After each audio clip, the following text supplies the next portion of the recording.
안녕하세요. ESG 2.0의 저자 트렌드 분석가 김용섭입니다. 러시아 전쟁으로 인해서 또 불거진 화두 중에 하나가요. 세계화의 종말입니다. 전 세계가 세계화를 가지고 한 30년 살아왔습니다. 우리가 90년대 초반에 소련이 붕괴된 다음에 전 세계에서 만들어진 게 세계화입니다. 세계화라는 게 뭔가 하면요, 전 세계 서로 다른 국가를 믿을 수 있는 거예요. 예전에 미국하고 소련이 대립하던 냉전 체제에서는, 그러니까 적국이라는 개념이 있잖아요. 적국을 어떻게 믿어요? 그 나라에 투자할 수 없잖아요. 지금 우리나라에서 베트남하고 중국에 공장 만들어 놓은 기업들 되게 많잖아요. 근데 중국하고 베트남은 여전히 공산 국가잖아요. 냉전 체제가 아니니까 믿을 수 있으니까 여기저기 지어놓고 내 돈 써놨는데, 상황 자체가 다시 냉전 체제가 된다면 거기에 있는 내 자산들이 안전하겠습니까? 불안하지 않겠습니까? 그래서라도 세계화라는 관점들이 유지될 수가 없겠죠. 팬데믹 기간 동안 이미 1차적으로 세계화의 타격을 받았습니다. 글로벌 공급망의 위기, 전 세계가 이 전염병이라는 화두 앞에서 자국을 더 보호할 수밖에 없잖아요. 문을 막 닫아 걸었습니다. 이 와중에 공급망 문제가 생기기 시작하고, 그 이전까지 우리 모두가 다 연결되어 있었잖아. 이 화두가 한 반쯤 깨졌어요. 그런데다가 지금 전쟁 나니까 더 깨지는 거죠. 이번 전쟁의 주동자 러시아가 미국하고 유럽이 경제 압박하는데 의외로 잘 버팁니다. 러시아의 저력이 사실 좀 있어요. 그런데다가 러시아의 계속 끈끈한 동지가 누구냐? 중국이 계속 손 잘 잡아주고 있습니다.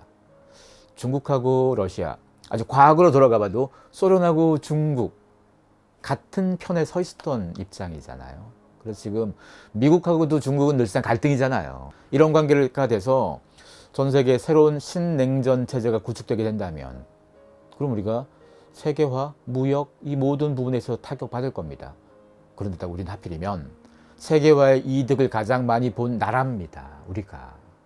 우리는 수출이 굉장히 중요한 나라이기도 하고, 전 세계에서 다양한 무역도 하고 우리가, 그리고 세계 한국 공장도 많이 있습니다. 이런 부분들의 타격이 생기면 생길수록 결국 한국 경제에 영향을 받겠죠.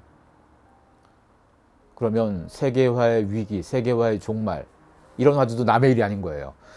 올해 다보스 포럼의 주요 의제 중에 하나가 탈세계화였거든요. 이미 세계화의 종말에 대해서 얘기를 한 세계적인 경제 인사들이 굉장히 많습니다. 그 중에 한 명이 블랙록의 래리 핑크 회장이기도 해요. 전 세계에서 가장 큰 돈을 굴리는 자산운용사 중에서 가장 큰 회사가 블랙록인데요. 지금 굴리는 돈만 1경 2천조 이상이 넘습니다. 1경 2천조면 우리나라 GDP의 6배쯤 됩니다. 그 회사의 회장이 ESG 투자도 아주 주동적으로 민 사람이고, 그 사람이 또 러시아 전쟁 나자마자 세계화는 종말이구나, 이 종말로 인해서 많은 영향을 받을 거다, 우리가 그 영향 받는 시대에 왔습니다. 이 영향이 ESG를 위축시킬 수도 있고요. 엄밀히 따지면 ESG 중에서 탄소 중립을 위축시킬 수 있을 거예요. 왜냐? 러시아하고 중국은 탄소 배출 많이 합니다.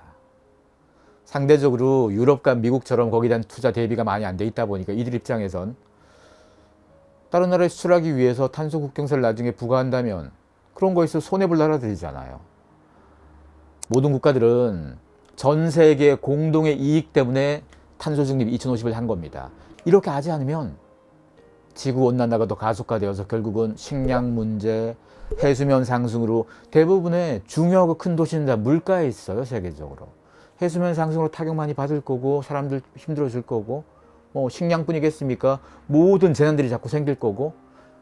우리가 이렇게 하는 이유가 살아남기 위해서입니다. 돈보다 더 중요한 게 목숨 아니겠습니까?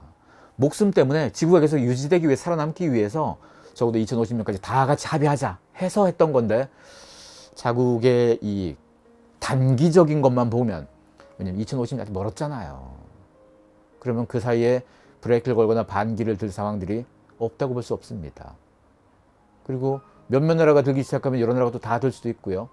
그래서 그런 측면으로 보자면 ESG라는 측면, 탄소 중립이라는 것이 2022년, 2023년 아주 민감하고 중요한 화두가 됩니다. 이때 과연 어떤 액션을 취하느냐, 정부도 굉장히 중요하고 기업도 마찬가지 굉장히 중요합니다. 이런 시기에 우리가 ESG에 대해서 더 진전된 고민들, ESG 2.0을 통해서 더 나은 답을 고민하는 시기가 필요한 겁니다.